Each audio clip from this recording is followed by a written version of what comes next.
the East Coast, West Coast, or around the world. This is Coast to Coast. Got everybody here today. What's going on, guys? I am on the road headed to the southernmost point of New Jersey. All right. Oh, too bad you're not going to Jersey Shore. Or It is the Jersey Shore. Oh, that is Jersey Shore. Well, I guess where they filmed Jersey Shore here. Oh, no, that's up north. Jersey Shore is filmed up in the New York area. I'm going to Cape May. Oh, okay. I get you. Cape May, New Jersey was, if for you trivia buffs out there, was one of the first presidential vacation spots in the country. That's interesting. Yeah. So there's a historical part of Cape May. Okay. I know they went to Hilton Head Island a few times for presidential stuff. I didn't know Cape May was one of them. That's interesting. That is interesting. I wonder if they still do that. I wonder if that's still a place where they go, or if that was just so not as much anymore, obviously, because now they have Martha's Vineyard and like they have all of the very specific spots that they can go to. That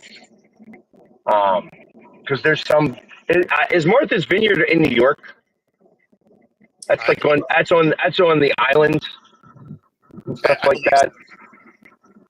So I mean, Connecticut, but yeah, I know that when you go to Staten Island, I mean, there's a spot where you can't go any further. You have to have access. And that's where I also believe Martha's Vineyard is. And, that's where like $1 Million Row is. Yeah, $1 Million Row. That's like if you go out to Jackal Island and Hilton Head, both of those had those $1 Million Rows where the Rockefellers and Carnegies and the Ford families all have their little mansions out there. Yeah, it's expensive as hell. Correct. I tell you one thing, fellas. How about them Yankees? Bo, 3 shutout games now in a row, and Judge was 0 for 4 with 3 strikeouts. Nice. It's good. It is so good. They've been shut out 3 times in a row. Yeah, once by Boston, twice by the Angels now.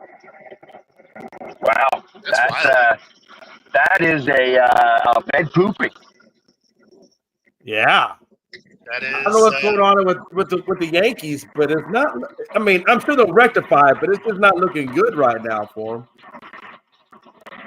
Yeah, I mean, listen, this is part of baseball. So I mean, the summer is just about to become. We can't really call it the dog days of summer yet, but like I have found that the good teams right now have started going into lulls a little bit early. The Phillies kind of did so. That obviously the Yankees are right now if their bats have gone cold. But the truth of the matter is that it's June. You can't win a championship in June. Oh no, not at all. But it does allow though for some of these other teams that are starting to come on the rebound to start gaining ground on them, at least in the wild card side of it. Yeah, it tightens it up. And that's really what you want. Like, bro, y'all beat the Red Sox last night 8-0, spanked the dog crap out of them, and we spanked the dog crap out of the Athletics. Not that that's saying a lot, but 13-3, let's go. No, and that's the thing is we're just hovering at that, 4.5 game back mark, because like it was about a month ago, whenever you guys win, we win. When you guys lose, we lose. So we seem to be keeping that 4.5 game back buffer. Did you see what the Rangers did? I didn't see their game. Yeah, they lost. I forgot the score, but I know they did take the L. It was 6-1 to the Royals, and Philly didn't take it today. They got taken by the Marlins 8-3. I got you. Yes. Well, I mean, there's a little bit of drama happening within the dugout right now. Castellanos has been benched. which has been interesting to kind of deal with because they've been using my picture in the free Castellanos Really? posts. Yeah, so it's kind of funny when you see it's like if you look on Instagram, I've seen a few. If you look hashtag free Castellanos, you see they're using me going like this, free Castellanos, That's funny. which is funny. But I mean, he's actually my favorite player on the team right now. It's there's something happened, and I'm not exactly sure what it was, but it was said that he went over the line a little bit, and because of that, he's not playing. And so this was something being done by Rob Thompson. I find that very interesting, because Castellanos has been probably one of the better, more consistent players on this team. So the fact that he has been benched because of what he's done is interesting to me. Like that's okay. This is it must have been a big enough deal to really frustrate Rob Thompson that he's benched him because this is the first time he's done anything like this. Yeah. But he's sending a message. He's sending a message not only to Castellanos but the rest of the team. Like, it doesn't matter who you are. You gotta do what I need you to do. Yeah. It's good enough though. So you're Philly right now. You're 3 games back from Detroit, and I'm the Astros are 4.5 games back. I'm talking about top of the overall, not division. I mean, like all of baseball, like best record. So you're 3 games out of tying the best. Yeah, are we leading the East or are the Mets ahead of us? No, the Mets are ahead of you. The Mets are like a game. The Mets are a game and a half. And Chicago is a game and a half. So yeah, so they're a game and a half on you right now, I believe. Okay, which is fine. Like I said, this is not the time that I'm concerned about. I want our best baseball to start being played in the middle of September, and then I want their absolute best baseball to be played in October. That's where I want to. I want them to be hot. I want them to be fighting. Yeah. So, but in the midst of all that, like I said, I think whatever's happening now is more to set the stage for September. Right. Yeah. I mean, and right now, I think yeah, because our first series after the All-Star break is me and you, Bo, and I think it's a 3-game series, so that could change a lot of things depending on how each one of us comes or plays out of the All-Star break. Yeah, sort of. I mean, we have a very predictable path out of the All-Star break. And, we've obviously talked about it before. Yeah. The Mariners, don't play baseball the 2 weeks after the All-Star break. So, if we just randomly win that series, sure, it tightens the race up if everything stays the way it is. If it goes like most other seasons, and by most I mean the last 20 years, and they probably drop some of those. They probably drop that series, and really the next couple of series. Then all of a sudden we are way outside looking in. We have to battle back, and I mean, again, this is the same roller coaster we've been riding for 23 years. So, unfortunately, they're very predictable arcs. I will tell you this, though, Bo, and I think this should make you feel better about that 20 years.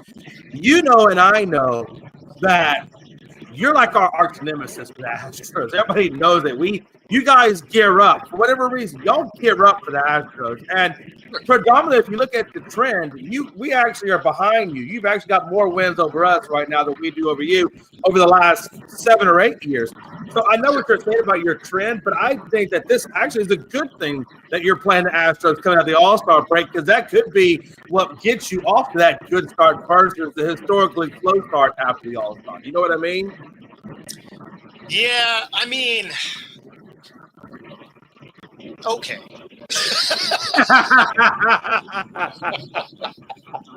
It becomes a matter of let's see. Yeah. You know? I mean, because what you're talking about, so say we win that series and then we still suck for the next 2 weeks. You know, that's like saying, hey, I shot myself in the foot, but not in the middle of the foot. I just took 3 toes off. It's like, yeah, I mean, you still shot yourself in the foot, though.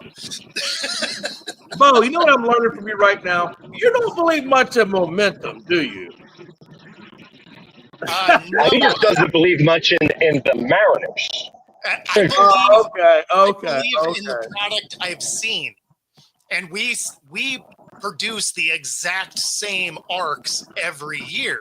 So it's not like it's a I hope we can do a thing. It's we just went over the first couple of humps of the same roller coaster.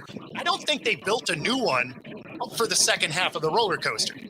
Right? Like, we're playing the exact same way we have for 23 years. You know what hasn't mattered during that time? Players, coaching. It's got to be a culture thing. Yeah. Right?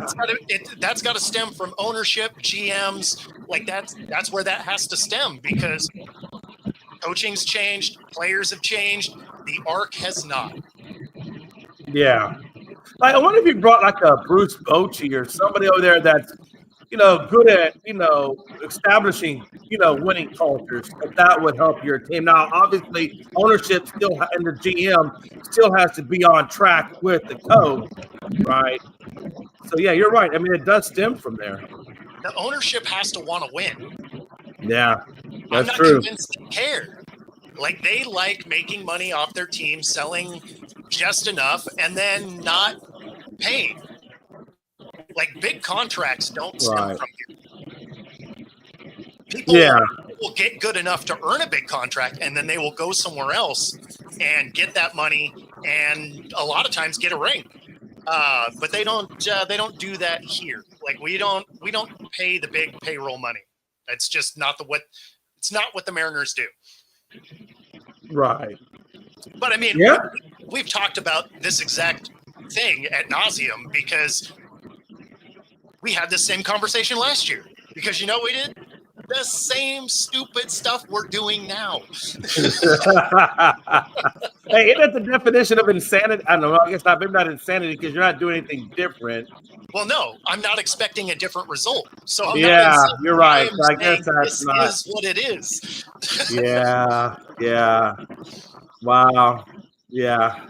It's not the never-ending story. The book doesn't continue to write different pages. Like, this is for our older group watching. It puts the never-ending story on loop back. Right? This is a normal piece of literature that, it's the same book every time you read it.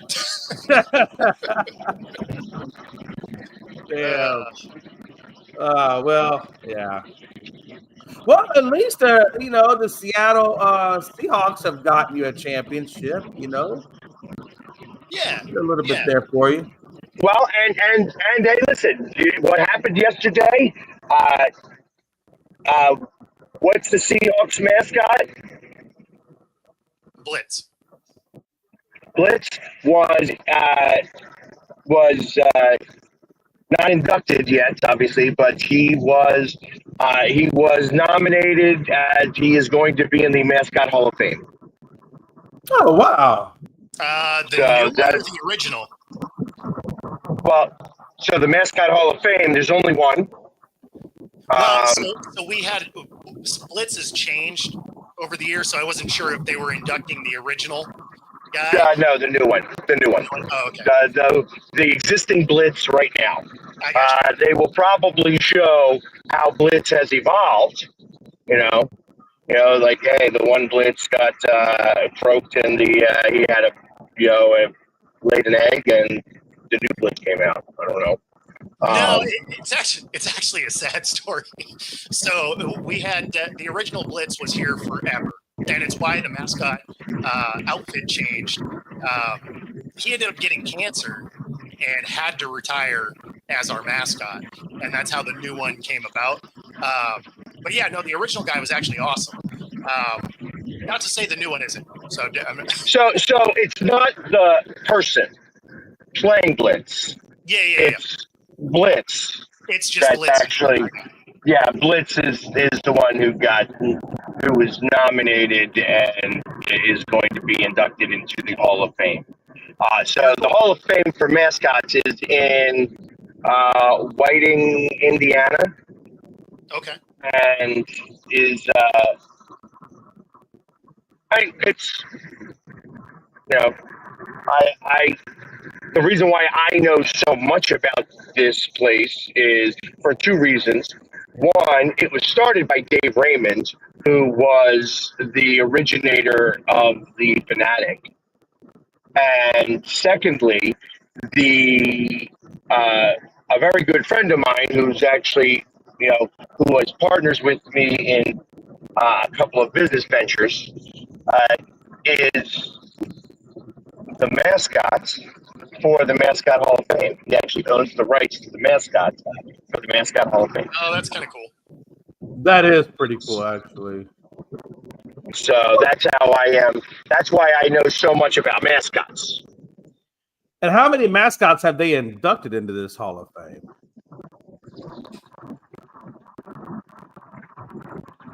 Somewhere in the neighborhood of like 60. Oh, okay. Yeah. Oh, wow. Yeah, I mean, it's like, is the Mariner Moose in there? No. Really? Okay. No, the Mariner Moose is not in the Mascot Hall of Fame. You could look up Mascot Hall of Fame, and you would be able to see all of the inductees who has been inducted. It's been in operation for only about 6-7 years. So, got it. Yeah. So this has been, obviously the Fanatic, the Chicken, Sure. the Syracuse Orange, the Yuppie, who is the only mascot who's been a mascot for more than one team. Blue has got to be in there. Blue is in there, actually. Has to be. Blue was in there, I think, starting 2 years ago. Oh, okay. Blue was inducted. I thought that one would have absolutely been like year one, just because of the mascots, he's always doing crazy stuff. So when you think, he's always doing crazy stuff, but you got to think of how long mascots have been around, and then what would designate them to be a Hall of Fame mascot. So thinking about it in the original, who would be in the first group of mascots, like the Fanatic is one of the original ones. The Chicken would be one of the original ones. I don't even know who else, but you could look that up and see who. Yeah, I'm looking at it right now. It looks like even the Astros mascot Orbit, he was just put in the 2024 class, and he joined the Phillies Fanatic, Mr. Met, the Oil Bird, Loose Seal, Southpaw, Slugger, and Slider in the Hall. And that was in 24. So yes. So yeah, I mean, like you said, so congratulations to Blitz for that's awesome. Getting in. Absolutely. Congratulations. That being said, on top of anything else, switching topics once again, congratulations to the Florida Panthers. Yep. Congrats. They spanked them. I think it was 5-1. really was like 4-1. They started pulling the goalie way early, and I think that really ruined their opportunity. I think that there was a better. They could have done that better, but Florida just wasn't going to be denied. And what I did not get to see last night, which I wish I would have, was how did Connor McDavid take it? Let's see. Bent over, up to butt, with a smile on his face. Did they get him some lube, or was he crying like a little girl? It's like it's so easy for me to make fun. However, this is, with them entering, this being on the cup. Like once they put their names on the cup, the Panthers again, then the Flyers will be removed from the cup. That ring will get retired, and no longer will the Flyers be on the cup. Oh, wow. So they have. It's been 50 years. So what happens next year? A new ring comes because there's only 10 teams that can go around the ring. So at the top ring of the cup, not the so you have the cup, then you have the 3 tiers, and then you have the rings of the cup. There's 5 rings.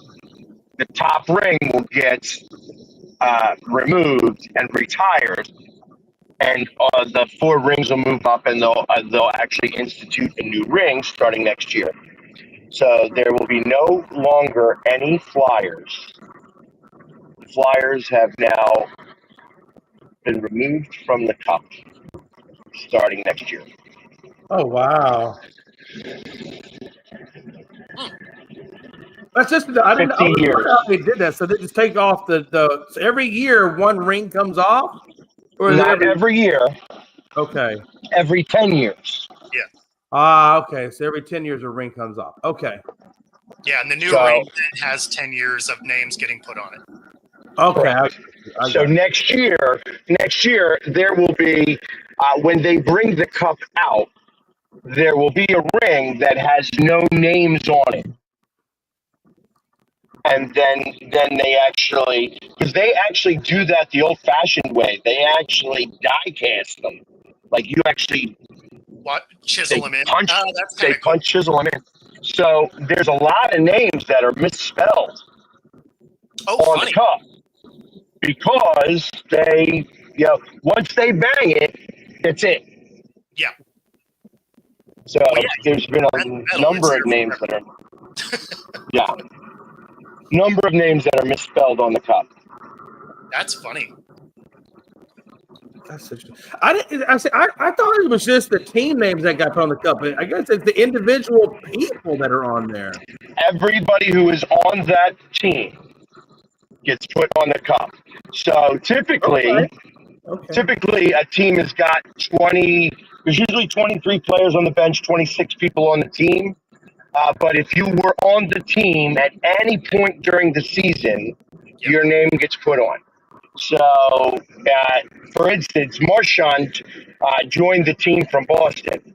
I think there were 3 guys that wound up getting traded for him. Those 3 guys will get rings and get put on the cup. Oh, that's pretty cool. Yeah, that's pretty cool. Yeah, well, that's similar to like in the NFL. If you got traded, that's actually every sport. Yeah, every sport. If you have played one game, actually it doesn't even matter, 1 minute. If you were on the roster for any moment of time during the season, you are part of that team and would get a ring.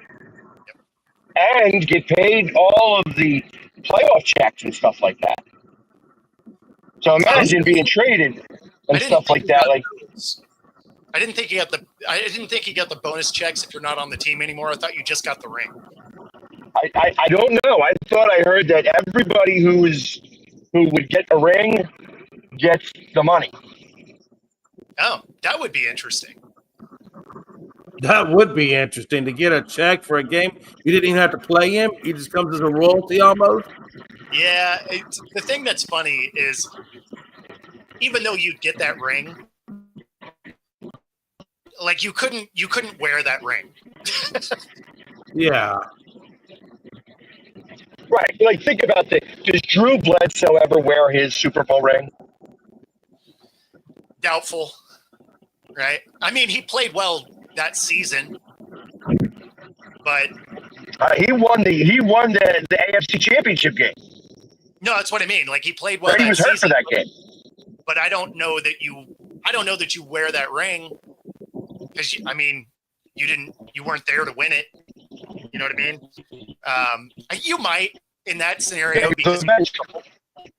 because he played the whole year. Like, he might, but it's the guys that have played only a couple of games. The whole year. The problem was he got hurt and then hurt. He was really one of the first quarterbacks to not get his job back. Yeah. Yeah. And he's gone. I knew that was going to get him. You can't go through all that forest and not have it get you. Yeah, no, exactly. Actually, a lot of them do get pawned, and probably largely in part by the people that didn't actually earn the ring on the team, right? But you hear about them getting sold quite often because they do have quite a bit of monetary value to them. But yeah, a lot of guys, they end up getting rid of them, especially if they're rings that they didn't really earn. They're on a team that they get traded away. They were only there for a game or two. Yeah, they got a ring, but you can't feel good about wearing it. You weren't. No, not at all. Not at all. So, yeah, I mean, If you wear it, people are going to be, oh, what year did you play? Well, I was only there for 1 or 2 games. I mean, nobody wants to say that, you know? Well, especially when you figure, oh, I was there for 1 or 2 games early in the season. So it's not even like it was, oh, I was there for the championship run. It was like, oh, yeah, I was there. They dumped me. I got a ring in the mail. Like, you know, you can't feel good about that ring because you didn't go earn it. So, yeah, I would not wear that ring. If anything, if I didn't sell it, I'd probably just put it in a cabinet somewhere just so I can say, hey, this is what it looks like. I didn't earn it, so that's why I don't wear it. But more than likely, I think I would just sell it like you're talking about. Yeah, I don't know. Like, I would probably keep it. I guess you wouldn't wear it, but I'd probably keep it just because it'd be a cool piece of sports memorabilia to have. Right. But yeah, I don't know that you. I mean, you can't wear it. Bo, you're not wearing it. I wouldn't wear it. But I sure as hell would take that damn game check, though. If you want to send me a royalty check, I ain't turning down no money. If somehow you got a paycheck out of it, like, I'm in, right? Like, if you got the playoff bonus and stuff, I can't imagine they do. That would be kind of crazy. Let's see if this signal's any better. Nope. I mean, the original Mario has better resolution than this. I think the first Atari had better resolution. Right. It's funny that me and you remember the old Atari. We got Stephen Hawking on the show. Hello, how are you doing? Man, poor Pat. I mean, you could repurpose all the metal too, right? Like, they're a grill. they're gold and silver and whatever. So I mean, you could repurpose it if you wanted, melt it down, take the diamonds out, whatever. I don't think people do it. I think you just go ahead and sell it for what it is, just because people will buy that, right? Yeah. I mean, so. Yeah, I would sell it. Yeah, I mean, you would probably be tempted. I know they retail for quite a bit. I don't know what it is offhand, but you know, they're worth a fair amount of money based on how big they are and how many diamonds they have and all of that. But I know some of those rings do, like on the top of the face, have some fairly decent sized diamonds in there. Well, and there's a lot of them. Yeah, there is. You're right. There's a lot of them. It's let's just see. I mean, I don't know what quality of diamond they're putting in there. I don't think it's like a high quality diamond. It's probably, middle range quality diamond, but yeah, I mean, like you're not putting a VS1 quality diamond or something higher than that in there, because that would just be a crazy waste of money. I mean, to get the idea, but I mean, that would definitely boost the value of that ring if that was the case. no, these are going to be good diamonds. Average price is 30 to 50 grand. Those are going to be some pretty solid diamonds. Yeah. Hey, there he is. Yeah, I'm in the Pine Barrens, so obviously, if anybody's ever watched The Sopranos, they had a whole episode of how you can get lost in this place. Oh, funny. Well, let's hope you don't become part of that episode. Well, I mean, that episode was a long time ago, and I know my way through them on this one road. On this one road, yeah, exactly. He's not exploring the woods.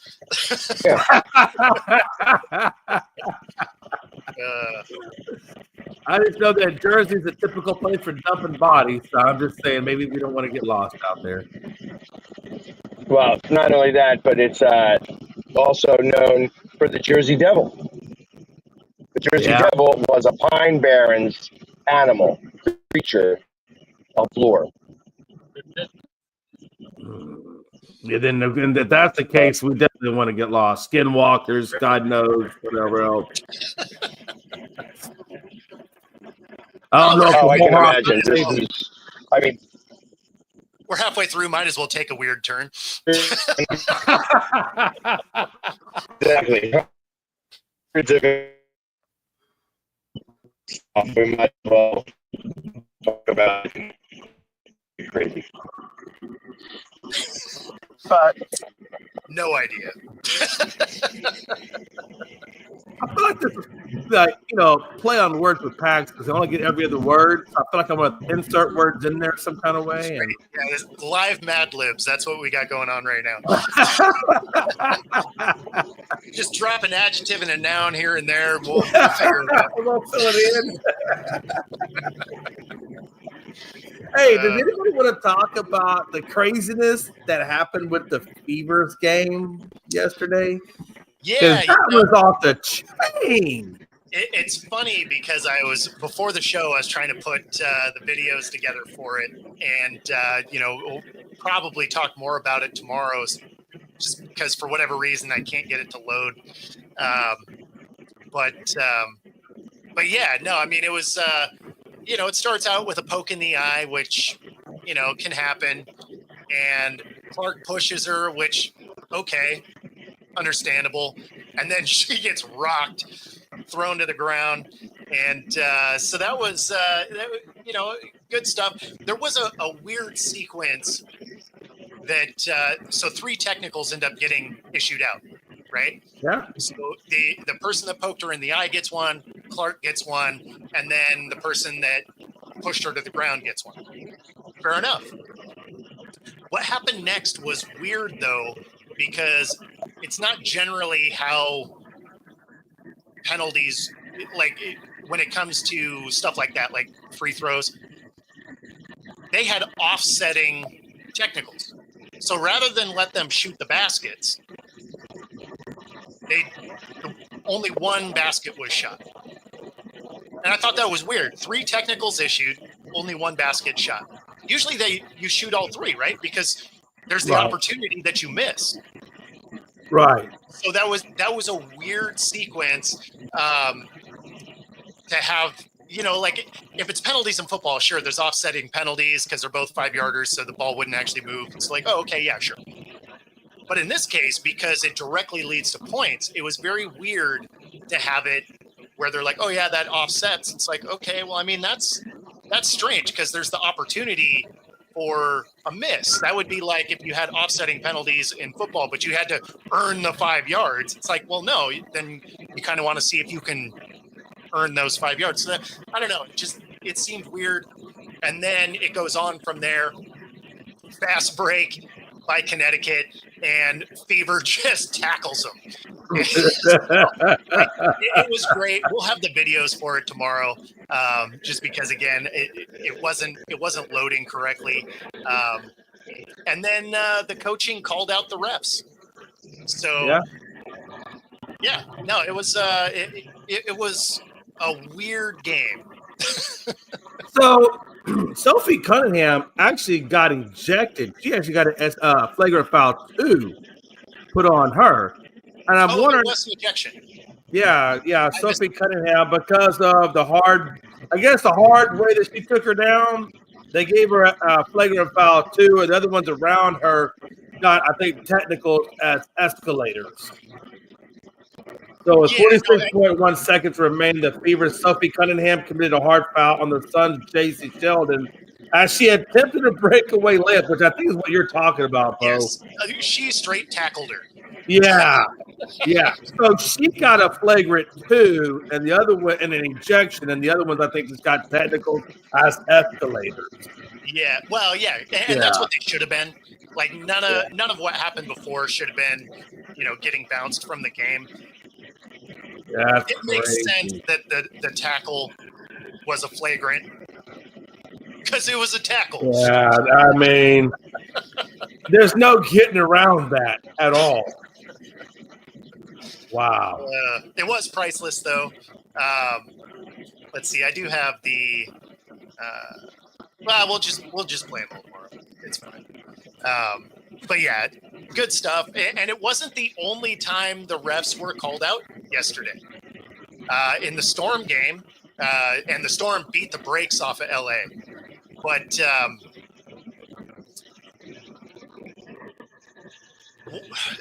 there were quite a few instances where there was some really hard play that should have been fouls. Like, no question. Don't know how they weren't fouls. And so in the press conference, they went after the refs, and it was funny because when they sent out the media to us, that part of the post-game presser, we were told didn't record, and they didn't need to lie to us. They didn't want us to put that out, right? Because they're trying not to get their players fined. But essentially, they were just like, yeah, the refs need to be worried about player safety, not about their own egos. And you're just like, oh, okay, yeah, all right. Yeah, that's never a good thing to say. Yeah, no, you're absolutely getting fined by the league, and it's also why I'm not dropping the player's name. Not going to be my fault. No, you're still trying to get the beat back in the room again. If you do that, you would not put beat in the room. That's exactly it. But I mean, ultimately, she wasn't wrong, though, right? I mean, if you got people getting, knocked down and hit going into layups and stuff like that, like, I get swallowing the whistle to a degree, but at the same time, like, some of these are penalties. Like, you gotta call some of these, and that's true in any sport. Like, you can't just let melees happen out there. Like, you do have to officiate to some degree, right? I mean, doesn't the league look at the officiating and grade the quality of the officiating? Wouldn't this type of game where these things are going on, wouldn't those get, I guess, looked at in terms of how they can be better at it? I mean, at some level, they got to hold the officials accountable for some of this stuff at some level, right? Well, you'd like to think so, but how long did Angel Hernandez last in the MLB? A long time, too long. I mean, so do they really? Like, I mean, maybe, I guess they don't, damn it. But in my utopian world, they do. Think about the ref that basically hit Chris Paul, right? That every time Chris Paul plays against that guy, he gets a ton of fouls, and Chris Paul's team always loses, even when he switched teams, right? So it's not like, oh, he refs this team hard. It's, I hate Chris Paul. And so you're just like, oh, okay, I feel like maybe they shouldn't ref games that he's in. And then he still does. So, I mean, I don't think accountability is a big part of referees in any league. Right.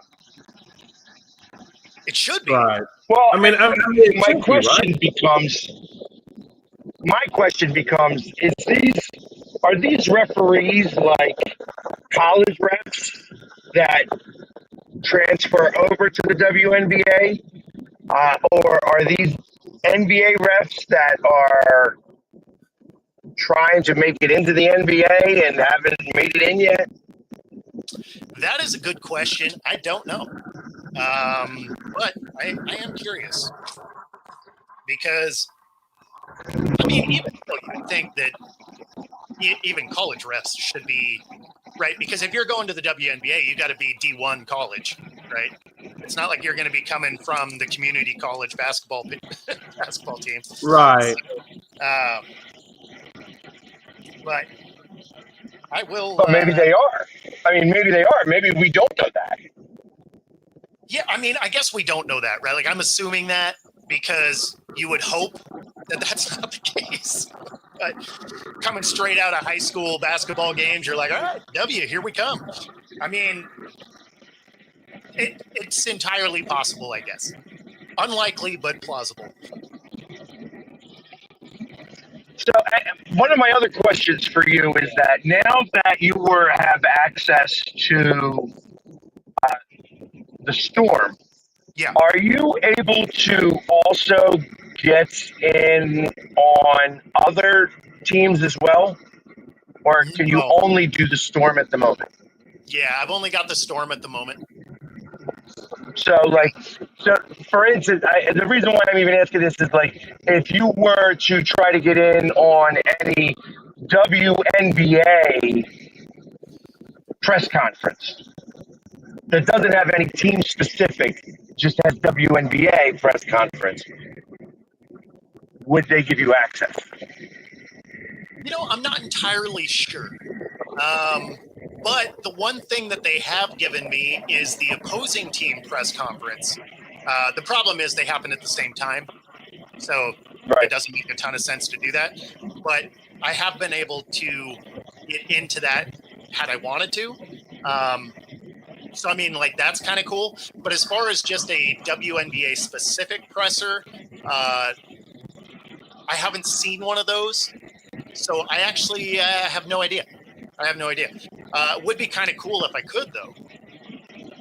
That would be pretty cool. I think that it's almost important for you to try, because once you got into that one, it could open up the doors to all the other teams. Well, yeah, My expectation would be. Yeah, sort of. Like, they do. All the teams have their own communications directors that really contain their teams. So, I mean, you'd have to apply specifically to all of them. I don't know. Right. Like, if you're Fox, I'm sure you get like a blanket credential, right? But for just about everybody else, you kind of have to apply per team.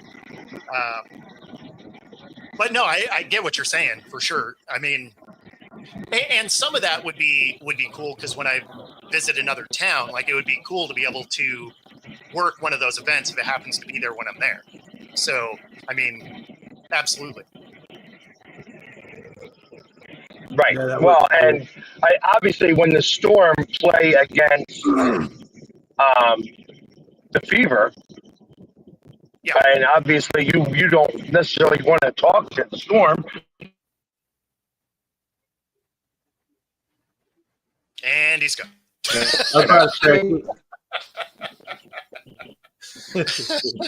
Okay. Did you lose me? Oh yeah. Am I still there or no? No, you're there. I'm on. I'm not there. Your audio's okay. The picture's not. All right. Well, no. So I guess, like I said, it's when the Storm play the Fever, you don't want to necessarily be talking to Seattle. You want to talk to Indiana. You want to have the ability to maybe get to ask Caitlin a question. Well, so right? that is a distinct difference between, because I'm into these press conferences while they're on their away trip, right? But in person, they do give you the opportunity to talk to some of the players before the game. And so there is a little bit of time to do some of that when you're there in person. So that may be available. You can also request, like if one of the, if the player that you want to talk to isn't part of the media team that day, media availability rather, you can actually request it from a specific player. So there is a little more latitude when you're in person, but when you are, like I am right now, zooming in to the press conferences, you don't really have that availability. Now, had I been there in person, entirely possible. Wow. Yeah.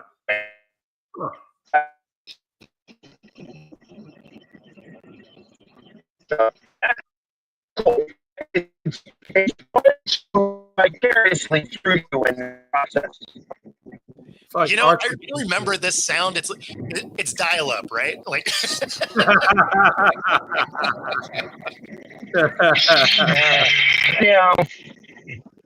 you have mail. Exactly. So what did you say there? We didn't catch any of that. I said it's cool to live vicariously through you during this process. Yeah, it's interesting, right? And it's really going to be on the 22nd when I'm there in person, because I've actually never worked the arena that it's in. So I'm going to have no idea where I'm supposed to be. Hello, Mr. Security Guard. Could you tell me where the presser room is, please? Oh, it's not even going to be just that. It's going to be like, okay, like, where does this press pass allow me to be, right? So, because when I've worked other arenas, like, depending on the arena, your press pass allows you to either certain sections or the entire arena, or, so it really just depends on the facility. And I haven't worked Climate Pledge Arena, so I'm not entirely sure where I can be, where I can't, so it's going to be a steep learning curve, as all the stadiums are the first time you walk in them. But, so it's just going to be can I be here? Could you direct me to what I'm supposed to be doing? So, like, a prime example of that is when I did the Senior Bowl. They're like, okay, this is the gate media has to walk through. You're like, okay, cool. And then once you get in there, they don't tell you where anything is. They're like, okay, there you go. And you're just like, I feel like there is there like a little map that says you are here and like lets me know where stuff is? It's like, no, just guess. And so, like, when you get into the main room, you're getting into an elevator and you're just like, what floor do you think I'm supposed to go to? Like, Yeah. Is that where you hit each floor until you find the right one? Because that could be a minute. Except the elevator goes into a generic little hallway on every floor, so you wouldn't know until you like get off and wander around. Like, there's like the press conference after was hidden in a little room on the 3rd floor behind a grandstand. I found it because I followed someone else. Right. I was like, where are you going? They're like, oh, the press conference is back here. It's like, oh, cool. Where'd you find that out? And they're like, oh, well, I've done this for the last 5 years. Oh, Yeah. cool. They don't actually tell you that. It's like, no, I missed it the first 2 years. It's like, oh, nice. It's like that secret room in a hidden location. Only a select few know about. Like, Well, the new but world you know order. what? But that's what I get that. I 100% understand what you're talking about, because when I go do anything, I literally go a few days early and Yeah. I figure out where I got to be. Like, I want to learn all the ins and outs. And while they're setting up, it's like I'm there. So you get to learn the people that are actually when they're not on yet. So by getting there a day or two early, you can find out everything you need to. And then also by doing that, you get to be able to get all the nooks and crannies where you're like, oh, so I could do this. And oh, that's a little cheat to do this and do this. It allows you, gives you the lay of the land, because like day one, like you get the lay of the land. Day two, you get to be a fan about what it is you're doing. Day three, you take charge. Like that's Yeah, and that's how I did it. Yeah, Like and for that's Radio where, Row. that's where this like next year's Senior Bowl will be a far more fun event. Not to say that it wasn't enjoyable. It was fantastic, but it will be way better next season or next year because I know what I'm looking for now. And so it's like, oh, okay, like this is where I need to be, and this is where these things are going to be. And, so you get to go into it with a plan as opposed to anytime you walk into a stadium for the first time, you have no idea, right? You're just like, oh, I mean, okay, I think I have an idea of what I should be doing. Yeah. So. Huh. Yeah, I mean, it does make it a lot easier when you know like you said a minute ago, like when you know how the event goes, or you know who to talk to. You're gonna be so much better prepared going into it. Yeah. Well, and that's why I like your first time going to be there live. You should go way early. Like you should be there way early and take a tour of, like, take your own personal tour. I am one of those people that, hey, if the door's open, I'm walking in. Yeah. Let somebody tell me I can't be there. That'll be the thing. Is I will absolutely get there hours early. I mean, and I do even when I know the lay of the land, because I want to be able to hit a promo before and, do some things, see exactly where it is I want to shoot from, stuff like that. So, I mean, I'm always there hours early anyway. But yeah, the first time you go in, you're exploring, right? Because you just don't know. And even when you do that, you stumble across stuff later where you're just like, where did that room come from? Right. Because like it says, until you start walking through the doors, you don't know. Oh, yeah. And I mean, the good thing is the people that are there, most of them have been there a long time, right? And so when you stumble into a room and they're like, yeah, you're not supposed to be here. You're like, sorry, I'm new. They're like, yeah, we know. I have never seen you. Your press pass is still really shiny. So you can't be in here. Or they'd be like, oh yeah, you can't come through here, but if you go over there, you can whatever, right? So usually people are very helpful. You get the one-offs where somebody is having a rough day, but for the most part, people are like, okay, yeah, I understand you're new. You're trying to figure out where you're supposed to be. It's not here, but down there is fine. Right. Well, he didn't say no shit. Yeah. Well, and I mean, but you don't know until you do. Yeah, how would you know? It's your first time. Yeah. So and then I'm like, and while they're telling me that I'm not supposed to be here, I'm like, okay, can we take a quick picture? Yeah, It's the first person that told me I wasn't supposed to be where I was supposed to be. No, because then ultimately they're not used to being taking pictures anyways. And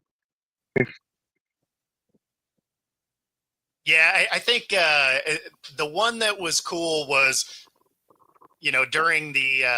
during the conversation with the director, she's like, okay, well, you have my cell phone now. So when you get to the stadium, if you get lost, shoot me a text. We'll come find you. I'm like, I appreciate that because I'm going to get lost. Like there's no ifs, ands, or buts. Not only am I going to, I want to get lost. Yeah, right? Because you want to figure out where everything is. I can see it now. Hey, Bobby. Yeah, he's lost again. Go find him. Bring him over here. Well, I think if you get lost too many times, that might irritate him a little bit. So you got to be a little careful with that. Yeah. They're like, you know what? It turns out you're actually stupid, and you shouldn't come here anymore. So, and although probably true. All right, dumbass, we are pulling your credential. You know the door we're going to help you find is the one to the outside. Exactly. Thank you for coming. We have some lovely parting gifts. This door. And Rob, going to a game tonight would be fun. I don't think I can swing it though. Sadly, my spur of the moment schedule isn't very good. Yeah. But anyway, that does get us to the top of the hour. If you've been watching along with us here on YouTube, be sure to like and subscribe. Helps us bring our stuff to you. And of course, if you're watching on Roku, stay tuned for the next hour. Otherwise, we're going to get out of here. We'll see you all tomorrow. Well, at least I will. And yeah, take it easy, everybody. I'll be here tomorrow. Perfect.